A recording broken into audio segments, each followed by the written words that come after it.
Anti-hepatitis medications are a group of antiviral agents used to treat viral hepatitis, which is the inflammation of the liver caused by some sort of virus that targets and damages liver cells. Now, viral hepatitis can be acute or chronic. Acute hepatitis lasts for 6 months or less, and usually resolves on its own without any antiviral treatment. Chronic hepatitis lasts for more than 6 months, sometimes even for decades. Anti-hepatitis medications are mainly used to treat chronic hepatitis, and the two main viruses are hepatitis B virus, or HBV, and hepatitis C virus, or HCV. Alright, so HCV is a single-stranded RNA virus. What this means is that HCV injects its RNA into the host cell, and it can immediately use its host ribosomes and translate the proteins needed to make more viruses, like capsamere proteins and enzymes like RNA-dependent RNA polymerase. This RNA-dependent RNA polymerase uses the viral RNA as a template, and uses the hepatocyte's nucleotides to transcribe a complementary strand of RNA, which is then used to form new baby viruses. HBV, on the other hand, is a double-stranded DNA virus. Once the DNA gets injected into a new cell, it enters the cell's nucleus and is replicated by the host cell's machinery. It's also transcribed into several messenger RNAs and pre-genomic RNA. And then the messenger RNAs are used to make capsamere proteins and enzymes like DNA polymerase.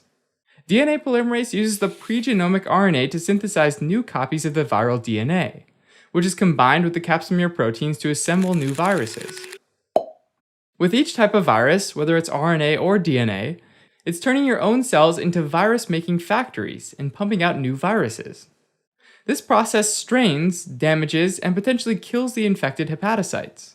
When these liver cells die, the liver gets inflamed, and that's called hepatitis.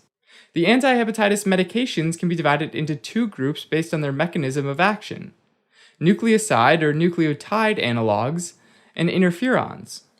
Let's start with the nucleoside and nucleotide analogs. This group includes nucleoside analogs like ribavirin, entecavir, and lamivudine. Nucleotide analogs like adefovir, tenofovir, and sofosbuvir. However, entecavir, lamivudine, adefovir, and tenofovir are used to treat HBV infections, and ribavirin and sofosbuvir are used to treat HCV infections. In both types of infected cells, the analogs are first phosphorylated by cellular enzymes into either a diphosphate or triphosphate form. The phosphorylated forms are similar in structure to natural nucleotides present in the cells, so we can think of them as fake nucleotide molecules. Viral enzymes will try to use these fake nucleotide molecules when trying to synthesize new nucleic acid. In the HBV infected cell, this enzyme is HBV DNA polymerase, while in the HCV infected cell, the target enzyme is RNA-dependent RNA polymerase. Once these fake nucleotides are incorporated into the growing DNA or RNA, no additional nucleotides can be added, and viral nucleic acid synthesis stops. In addition to this, ribavirin also has another mechanism. Ribavirin is initially phosphorylated to a monophosphate form, which inhibits the enzyme inosine 5-phosphate dehydrogenase. Inosine 5-phosphate dehydrogenase is an enzyme in the host cell, which converts inosine monophosphate into xanthosine monophosphate, which then goes on to make guanine nucleotides. Ribavirin monophosphate resembles inosine monophosphate and binds to its site on the enzyme. This inhibits the inosine 5-phosphate dehydrogenase, reducing the synthesis of guanine nucleotides, which in turn reduces the synthesis of viral mRNA. These nucleoside and nucleotide analogs are given per oral.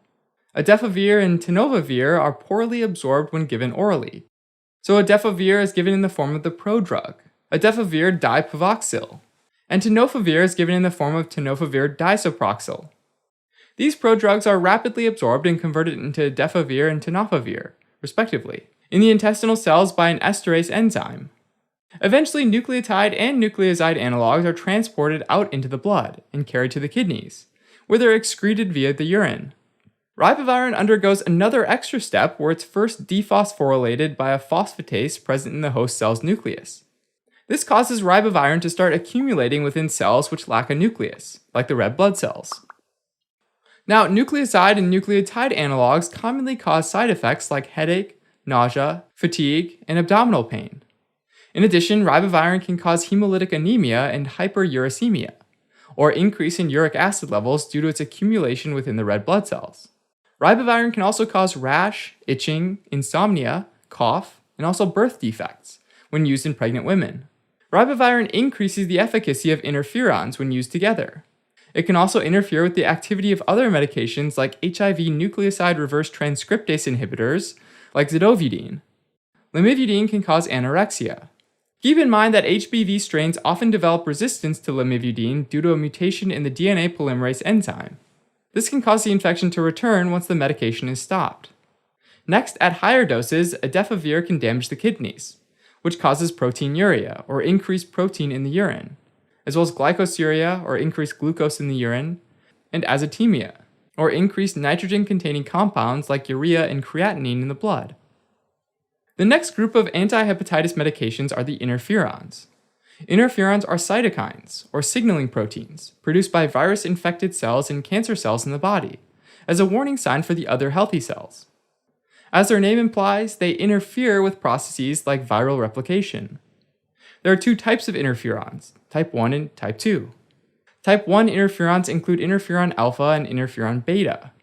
When surrounding hepatocytes detect these type 1 interferons, an alarm is raised, and they try to protect themselves by synthesizing proteins that degrade mRNA. This blocks viruses from rapidly making copies of themselves, inhibit protein synthesis, which blocks viral proteins from being produced, and they increase expression of MHC molecules, which makes it easier for cytotoxic CD8 positive T cells and natural killer cells to do surveillance and kill them if they're infected. Now, the only type 2 interferon is interferon gamma. Like the type 1 interferons, interferon gamma also promotes an antiviral state, but it also helps activate macrophages and CD4 positive helper T cells, which then secrete their own interferon gamma and interleukin 2.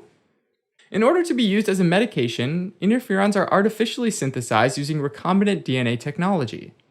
Interferons are either given as intramuscular or subcutaneous injection, which is typically given 3 times a week. Sometimes interferons can be given in the form of pegylated interferon, which is interferon plus polyethylene glycol. For example, pegylated interferon alpha, or PEG-INF alpha.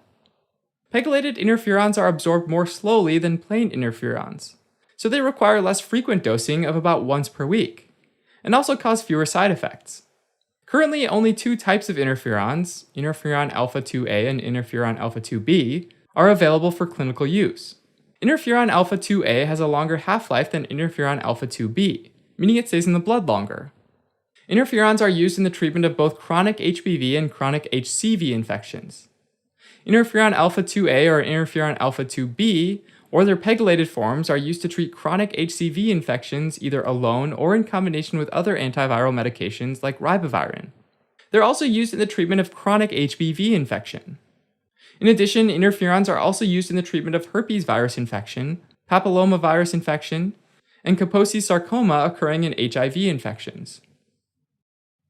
Side effects of interferon alpha include flu-like symptoms like fever, malaise, nausea, and vomiting, bone marrow suppression leading to neutropenia and thrombocytopenia, neurotoxicity leading to sleepiness, depression, and behavioral disturbance, and liver dysfunction leading to elevated liver enzymes.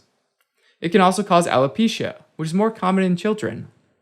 Now, let's make a simple and fun mnemonic that'll help you efficiently memorize and retain all these pharmacology facts. Since we're talking about liver damage, let's go to a bar during the Prohibition era. Understandably, this bar is not busy, and we have a bartender representing hepatitis B, standing at one end, and his only customer, representing hepatitis C, at the other end. Now this bar is disguised as a pet shop to fool the cops, so let's put some animals in here to represent the nucleotide and nucleoside analogs. By the bartender, we have entecavir, an anteater, lamivudine, a lamb, adefovir, an aardvark, and tenofovir, a tentacled octopus. These medications treat HBV infection. So by the customer representing HCV infection, we have ribavirin, an angry rhino, and sofosbuvir, a leather sofa that used to be a cow.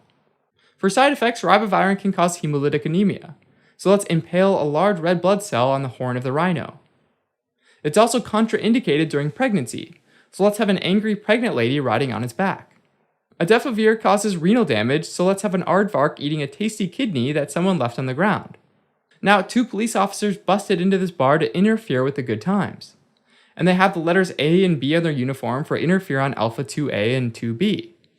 They're standing directly between the bartender / pet shop owner and the customer, since they can treat both types of viral hepatitis. For their side effects, one of them is holding a bone like a club for bone marrow suppression, while the other is holding a damaged liver he found while looking for evidence. If we look at the heads of the 2 officers, one is bald for alopecia, while the other has his brains showing to help you remember interferons can cause neurotoxicity. The most common side effect is flu-like symptoms, so let's give them both runny noses and thermometers in their mouths. Alright, as a quick recap. Anti-hepatitis medications refer to a group of antivirals used in the treatment of viral hepatitis. They can be divided into 2 groups. The first is nucleoside or nucleotide analogs. Ribavirin and sofosbuvir inhibits HCV RNA-dependent RNA polymerase. Ribavirin also inhibits inosine 5-phosphate dehydrogenase, which decreases synthesis of guanine nucleotides. Entecavir, limivudine, adefovir, and tenofovir inhibit HBV DNA polymerase and are used to treat chronic HBV infection. Next, we have the interferons like interferon alpha 2A and interferon alpha 2B, which stimulate the body's cells to synthesize proteins that degrade viral RNA, and also surface proteins that alert immune cells like natural killer cells. But wait, there's more. Here's a mind map with all of the mnemonics. Go ahead and pause the video so you can test yourself to see what you remember, and stay tuned for the answers after the credits.